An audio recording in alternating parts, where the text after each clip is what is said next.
So the scholars that you guys look up to, who told you since you guys were little kids as Muslims, or if you're converting to Islam, they told you when you convert to Islam that there's only one Quran, doesn't change at all from Muhammad till today, anywhere in the world, it's the same. That's what they say. It's a lie. That's your claim. What I No, see. look. We don't need to claim. We got evidence. Let me play it again. That's literally what Yasser Qadi said, bro. Welcome back, everybody. In this episode, you are about to watch a very important debate between Godlogic and a Muslim individual. Since majority of Muslims were taught that there is only one Quran, and it has not been changed word for word, Avery carefully exposed this ridiculous claim with the help of Muslim scholars. I'd advise you to watch the entire video, and don't forget to hit that like button and subscribe. Are you Christian? I'm guessing. Mm-hmm. What denomination? I'm original Quran only Christian. Original Quran only Christian. Original Quran only Christian. Mm-hmm. What does that mean? Quran only Christian. What's that mean? So it's a Christian that believes in the original Quran before it got tampered with. So these are Christians that believe that the Quran was actually a real book, that Muhammad was a disciple of Jesus that spread the gospel in Arabia, and that Uthman, like during the time where they was having issues with recitations of the Quran, when he burned certain copies, that's when the original got corrupted, and now we have this issue of these different Qurans now. Muhammad was a disciple of Jesus? Yeah. How? Well, he was in Arabia actually preaching the gospel. So he wasn't like directly a disciple, but like a disciple is the one who follows Christ and, studies Christ and Christianity. And so he was different definitions of a disciple. We could. So why is there differences in the teachings of Muhammad, very specific differences when it comes to the Bible, for example, the Pharaoh being a king or the Pharaoh being a pharaoh, right? In certain time periods. Yeah. Why are there those corrections in the Quran? Well, those are in the Bible. Yeah. So number one, in the Bible during during the time of Joseph, you do have Pharaoh being called the king of Egypt multiple times. So he was called both. From what what I'm referring to, but like I know. Why are there differences in the two? Got you. So the parts that are different from what you'll see in the Bible, those are the parts that Uthman corrupted and interpolated. So how we can see the truth, like, because there's some truth still remaining in the Quran today, and how we judge that is by the Bible. What agrees with the Bible, we know that was the original message of the Quran. What doesn't agree with the Bible, we see like, okay, yeah, that's been corrupted for sure. What it sounds like is you've taken the Muslim standpoint on Christians and you flipped it and you said, this is what we're going to do to you. And we're going to try our best to prove the opposite. Chad, I've only known you for maybe 5 minutes now, and I love you already. I love you, dude. You're sharp. My Christian cousin. That's right. All right. So enough trolling. That's exactly what this is. Look, again, I'm a layman, right? Like, I can't argue a lot of the stuff you're saying. Like, come on, dude. You could do better than this. And that's why. Hold on. No. Say my position is stupid. It's a stupid position, isn't it? Yeah, it is. I agree. I agree that everything that I just told you and presented to you, and the way that I presented it to you, and my method of presenting it to you was fallacious. It's I can't say a certain word, but it's absolutely ridiculous. It's ridiculous. Okay, but look, can we first accept that we're dealing with concepts that are above our pay grade? No, because you don't read Arabic. Jay does not read Arabic. Yes, he does.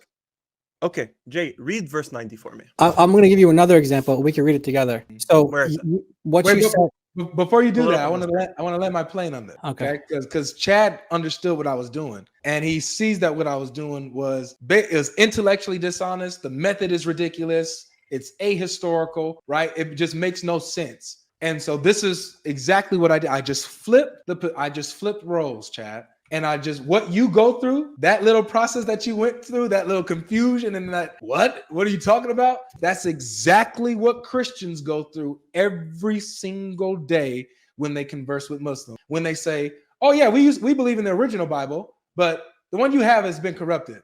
But there's some truth in it. Well, how do you know what the truth is? Oh, well, whatever agrees with the Quran, that's the parts that's good. What disagrees with the Quran, that's corrupted. Oh, and by the way, Jesus was a Muslim. Paul was an antichrist. That claim, that methodology of going about the Bible is simple because what Muslim scholars do is they say, hey, we've authenticated the Quran to be preserved 100%, right? But we believe in the Injil, we believe in the Torah, right? For those people of those times, right? Yeah. Yes. Okay, great. However, we know, or we claim, right? I don't want to insult you. We claim that the Injil has been corrupted, and we don't even know where the Injil is. It's gone. Right. So Same thing. I know you're flipping it, right? But it's like the methodology is not wrong if your claim is simple. This book has been authenticated, right? Yeah. And within this book, there's things that you'll find in another book. Right? Okay, so watch this. The opposite cannot be true because we haven't authenticated the previous one. Okay, watch what I do. Our scholars have authenticated the Bible. We've authenticated the Bible. We know the Bible is true. We have it. You're setting what a premise that no one agrees with. I can say the same thing to you, that you're building off of a premise that no one agrees with. No, but look, I'm not going to argue this because I can't. I'm a layman. I can't argue this. Okay. Right. Okay. So it would just be intellectually dishonest. So I'm going to stop here. My point in coming into the stream was I heard you reading verse 90. Okay. I have my Quran here. Okay. I do appreciate you being. See, this is something I can respect, guys. Like, because this isn't he's not dodging, or this isn't I'm changing the topic or whatever. He's acknowledging, okay, you know what? There's a limit to how I can argue this, and I'm gonna be honest about that. So is it okay that we can talk about what I feel like I could talk about? I appreciate that. Absolutely. That's exactly what I want to do. Absolutely. Perfect. When people try to change the topic dishonestly, that's where I hold their tail to the mud. But him? No, dude. I'm a layman. It is what it is. Like, yeah, I appreciate that, man. Like, come on. I'm not 40 years old that studied in Medina and Mecca for 50 years. But look, my point is, you guys are arguing a very nuanced, highly intellectual discussion, right? Where it's like, I mean, come on, Jay. When I heard you reading verse 90, bro, I have it in front of me. Okay, you said, let's see, you said قالوا أنك. It's قالوا أئنك. قالوا أئنك. Yes. Right. Now, what does Ibn Kathir say? Like your pronunciation. What does Ibn Kathir say? I know you grew up in Dearborn. I know you didn't go to a proper Muslim school. Chad, okay, now you're starting to Chad, way above your pay grade. Chad, listen, Chad. Now you're starting to lose the respect a little bit. Hold on. So what does Ibn Kathir say? I was talking to Godlogic. I'm not what talking What does Ibn Kathir say? How does he read this verse? No. Okay, because you just said it's not innaka, right? That's what you just said, right? It's from literally what I'm reading right in front of me. Okay. قالوا أئنك أئنك. Okay, now what does Ibn Kathir say? Because you said that I read it wrong, right? This version so is it's not ennaka, right? It's not ennaka. It's not annaka. Definitely okay, not. now I want you to. I'm not going to read it. I want you to read it. What? قالوا أئنك. No, right there. Ibn Kathir. Do you read Arabic or no? Yes. Read the screen. Okay, so at the end of قالوا في ألف. Read it. Just read it. إن. No. That's innaka. You don't know how to read Arabic. You don't know how to read Arabic. قالوا إنك. Habibi, what's after the wow? What's after the wow? On قالوا, هيدي the wow. What's after it? Alif. So you say and then there's another alif. Yeah. In. Alif sakun. So you don't. He doesn't know. He doesn't know Arabic. He doesn't know that قالوا has alif sakun. Bro. I'm sorry. Any other qalu in the Quran. Yeah.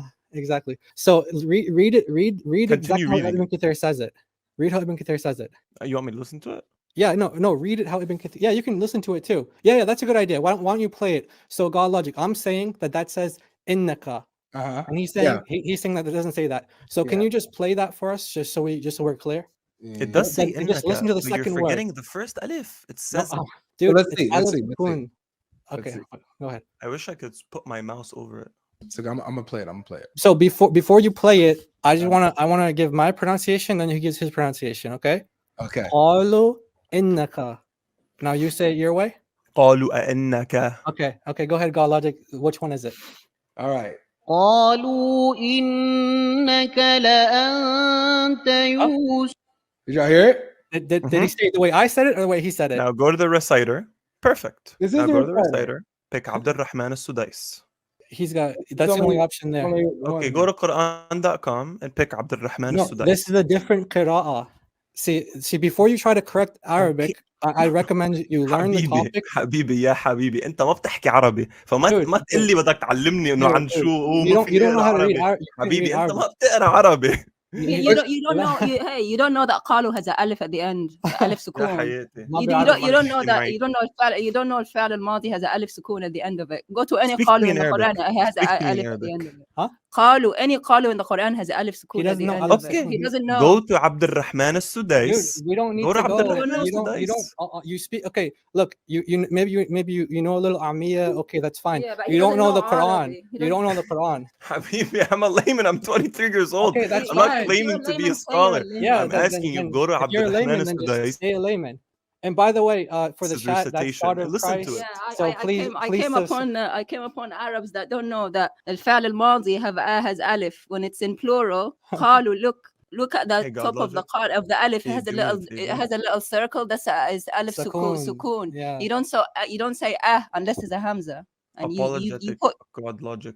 Do me a He favor. doesn't- he doesn't know the difference you between don't Hamza and you don't know Sukun. that the Pull hamza up has a different recitation. Yes, exactly. that's. But you were saying that I was reading it wrong. Which it wasn't. It was a different It recitation. was a different recitation.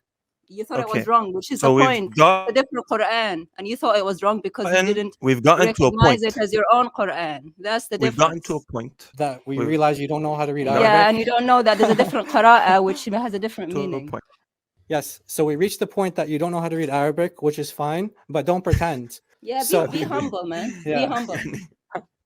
Can you pull up the different? It does actually. We're sorry that your you don't need prophet to was hear it. illiterate, man. We're No, sorry no, that your prophet was illiterate. You don't have to follow his sunnah and be illiterate, man. Why? So- What's with the ad hominem? Yeah, so Obviously, he one was second, guys. illiterate, So but let's why are you bring saying it- that in a negative connotation? Yeah, hold on. Let's bring this all to so we all understand here. So, Chad. MashaAllah, But- is illiterate. They're not Yeah, they're he was not illiterate, saying. and Look, Chad, listen. They're not saying that how you recited it the first time is incorrect based off what you were reading, because that's a particular reading. Okay. Exactly. So what we're doing is we're showing you a different reading, not the same one that you're looking at. You recited it correctly. This different reading is innaka. Okay. Exactly. That's what Which he's changes showing the you. meaning. and your claim, I understand, and your claim is saying that the different recitation is leading to different meanings. Yes. Yes. As you're saying, innaka means you are, and annak you're saying You as are it's you. in an affirmative versus in a question. Yes. Exactly. I understand that. I understand that claim. Okay. Okay. I'm not here to debate your claim again above my pay grade. I'm here to say you guys are arguing something that's above your pay grade. Like bro, yani, these things 50, 70-year-old guys are debating in Mecca and Medina, and it's like, who are we? Why is this such a point of contention for you? When it's like there's so many other things that you can debate. When, like, come on, Jay, Habibi, wallah, I don't want to insult you, bro. I like but this. But hold I on, know let's- you're. let's address I that. know Let's you're not address an that, Chad. educated guy from Medina. Yeah, but hold on, Chad. Let's address that, because I kind of actually like your question, or what you're saying is, there's other things that we could be debating or talking about, oneness of Allah or the prophet of Muhammad or whatever. Why are we so focused today? No. Why are we focused and hyper tunnel visioned on the textual variants of the Quran? And this is why, bro. This is why. Okay. No. The reason why. That's not what I'm saying. But that's not what I'm saying. I'm saying. But why let me. are you No, you focusing on just said Islam? that though. Let me tell you why. No. You misunderstood. Let me rephrase. Look. Okay. You guys are Christians. Okay. Yep. Mm-hmm. You have a lot to talk about within Christianity, right? Including this. I have Christians friends. I know what they talk about when they go to church, right? Yani you guys do a lot. They never talk about disproving Islam at church.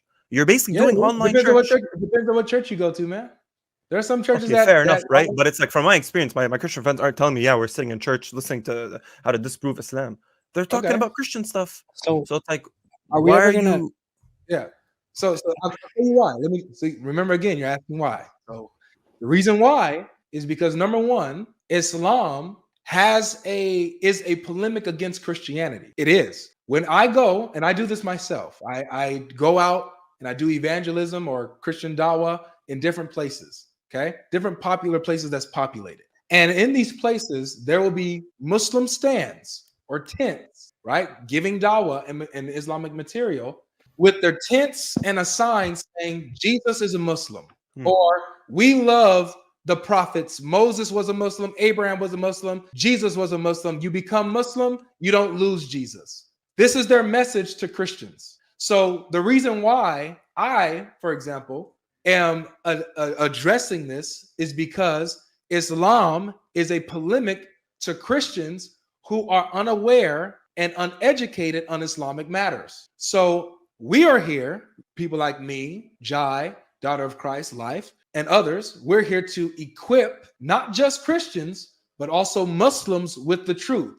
Because when lies are being spread, no matter what religion you're in, if lies are being spread, mass produced, dude, for years, mass produced, it is incumbent on us as human beings and as Christians, servants of our Lord, to tell the truth. Even to you as a Muslim who you're not a Christian, we especially need to reach you then. Because, from our paradigm, you're not saved, So we got to give you the truth. And this is a huge like anchor to a lot of the Muslim faith, that the Quran is unchanged, untampered with, never corrupted, while the Bible's been changed, corrupted, and tampered with. I see what you're saying. Basically, what you're trying to do is you're trying to evangelize Muslims by trying to say that, hey, this cornerstone of your belief, that is the preservation of the Quran, we're going to try our best to disprove this so we can try to evangelize you towards Christianity. But again, I think you're thinking of this too much in like the YouTube social media space, that Muslims have a cornerstone of their belief, that they surround their entire belief based on the preservation of the text. It's like, yeah, that is in there, of course, right? But I mean, to be honest, bro, most layman Muslims, if you talk about preservation of the Quran, they're just be like, yeah, and like that's they're not thinking about that. Have you been watching? Yeah, they have no idea. But this is within the YouTube if you listen to Yasser Qadhi talk about the topic, listen to how he talks about it. He tells you that the beginner level, they have no idea. They doubt it. They disbelieve you. Then they get a little deeper into it. Then they just start regurgitating what their scholars say. Then you just get deeper to that advanced level. And then you start seeing the problems between the standard way that Islam presents the preservation topic and what Islam actually says. So the scholars that you guys look up to, who told you since you guys were little kids as Muslims, or if you're converting to Islam, they told you when you convert to Islam that there's only one Quran, doesn't change at all from Muhammad till today, anywhere in the world, it's the same. That's what they say. It's a lie. That's your claim. What I No, see. look, we don't need to claim. We got evidence. Let me play it again. That's literally what Yasser Qadhi said, bro. Yeah, not just him, but the other scholars. Play both of them, Jai. Let's play this guy. Let's play Haytham Siddiqui because he's got something good to say about this, Yeah, and then we'll play Yasser Qadhi afterwards. Never fails. You repeat a Muslim, and then the Muslim just says you said it. All right, so check this out. Many people, many Muslims grow up not knowing anything outside of the Hafs tradition. And they don't get exposed to the idea that there are other reading traditions and that there are Quranic variants and that all sort of this whole system framework that I discussed. And it might be surprising to some people, but and unfortunately, actually, so I have heard some preachers that do say that there's only, one reading or one Quran or something like that. And if I were to be very generous, I would say that falls under the umbrella of like lies to children, if that makes sense. So lies to children. All right, that's one. Who's Haytham? Haytham Siddiqui, he's a Quranic Islamic scholar. I don't know. You know Yasser Qadhi, right? Yeah, from Yaqeen Institute. Not sure if he's associated with Yaqeen. I don't know, but he might be. So listen to what he says. Every single student of knowledge knows, who studies Ulum al-Quran, that the most difficult topics are ahruf and qira'at, and the concept of ahruf and the reality of ahruf and the relationship of the Uthmanic Mus'haf with the ahruf and the preservation of the ahruf. Is it 1? Is it 3? Is it 7? And the relationship of the qira'at to the ahruf. This is a topic that when you're the beginning student of knowledge, you're like, what is all of this going on here? When you go a little bit more, you learn to simply memorize what your teachers say and regurgitate it out, and you don't fully comprehend. When you do a deep dive is when things get very, very awkward and difficult. And this isn't new. This is from the time of the Sahaba. In the Sahih or the Hasan Hadith of Ubay bin Ka'b, the Hadith of the Ahruf, that when the Prophet mentioned the issue of Ahruf and that there are different Ahruf and whatnot, this is in the version of Muslim Imam Ahmad. Ubay bin Ka'b says, authentic Hadith, فَدَخَلَ فِي نَفْسِي شَكْ. In my heart, a doubt came that I hadn't had about Islam since the days of Jahiliyyah. This is not a joke, brothers and sisters. The issue of ahruf and qira'at caused confusion to somebody whom the Prophet said, if you want to listen to the Quran directly, listen to Ubay. Ubay is not some even average Sahabi. He is the Qari of the Quran. He is the master. He is who he is. And he goes, فَدَخَلْ فِي نَفْسِي شَكْ. What is all of this stuff? Look, we go to the scholars. These people, he went to Medina. You mentioned Medina earlier. He went to Medina. He's been there. He's got the degrees. He's coming back telling us the secrets. He didn't say anything that was secretive. The pronunciations is really some of the hardest part of memorizing the Quran. Like when I first started memorizing the Quran, it took me like for one full page. I'm not gonna lie, man. It took me like 3 weeks. No, when he says when I first started. When he says ahruf, he doesn't mean the pronunciation. He means the hadith of sabat ahruf, the 7 different ahruf, the variant versions of the Quran. Look, regardless, you guys pull someone else up here. Muhsin's been talking a lot. I appreciate meeting you both. Jay, it was nice to meet you, man. Godlogic, it was nice to meet you. Thank you too, for man. You're welcome on. anytime, bro. You want to talk about Christianity or anything like that? You're next time with something that I'm more educated on. Okay. Next time, but may God guide us all. Chad, let me ask you a question really quick. Did you Sure, bro. did you just come up here to tell us that we shouldn't be talking about this topic? Not 100%. That's 50% of it. The other 50% is, well, yeah, bro, 100%. But like the other 50% is, you guys are Christians. There's a lot to talk about within Christianity. I feel like what you're trying to do is just like evangelize Muslims by attacking one specific thing. When it's like, okay, if you want to do that, that's your prerogative. I can't really say much. We attack multiple things, man. If you check out my channel, bro, it's a multitude of topics that we attack. It's not just this, but this is a huge one, though. Okay, look, when I look at the way Muslims evangelize, it's very different. It's very different than the way than you guys are evangelizing. Yeah, okay? we don't lie. We don't lie. Good one, Chad. Again, I'm curious. Ad hominem. For real. It's No, it's not ad hominem. The dawah that's is true. deception. It's been said before me. I didn't make that up. Dawah is deception. It's a fact. Show me one honest guy who does dawah. Okay, look, dawah is very simple. When I see da'is, all they talk about is tawheed. They talk about the prophets. They talk about the history. They talk about how it's going to make your life better. Like they don't talk about the preservation of the text. Though. And they lie about Islam too. They're the ones who are saying that the Quran, there's only one Quran. They're the ones who are, when Haytham Sikhi said that these preachers are going around saying there's only one Quran, he's talking about all of these da'is. That's who he's talking about. So okay, the people who are going around saying there's only one Quran, there's only one version, it's been the same. I feel like, Jay, you have something in your past that hurt you, which I don't want to get into. Yeah, he had Ibn Kathir in his past. My God. No, way before he was born. Who wrote that it was different. But regardless, genuinely, you're a smart was guy. in his past as well. Yeah, Ubay was 1400 years ago in his past. Yeah. Chad, do you really think this is a good way to like argue? Come on, Chad. Good way is I don't want to argue. I want to go. And I tried leaving, but you asked me this question. All right, have a good day. Have a good day, Chad.